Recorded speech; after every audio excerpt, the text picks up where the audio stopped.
Hello guys, so ngayon tuturo ko sa inyo kung paano maglagay ng extension katulad ng Google extension para sa MetaMask, mga Web3 wallet, MetaMask extension, Ronin wallet extension, saka Phantom, mga ganun example. So paano ba mag-add ng extension?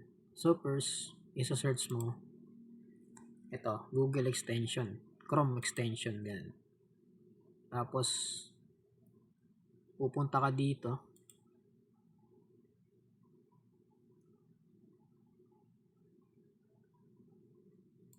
isa-search mo ngayon, limbawa MetaMask.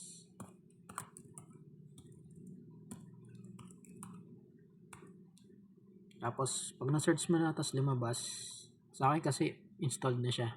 So click mo lang. Tapos dito mo i-add. Halimbawa, search natin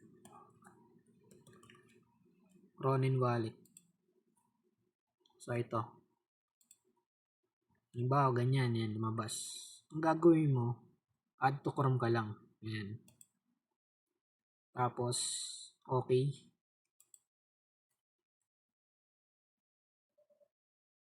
Hintayin mo lang ma-download at ma-install sa browser mo. Ayan, pag nakita mo na itong remove from Chrome, ibig sabihin yan, na-install mo na yung extension. So, yan. Ayan na. So, saan mo makikita extension? Dito. Ayan. May MetaMask, may Ronin na tayo. Pwede rin dito. Hanapin mo lang extension. Ayan. So, ayan.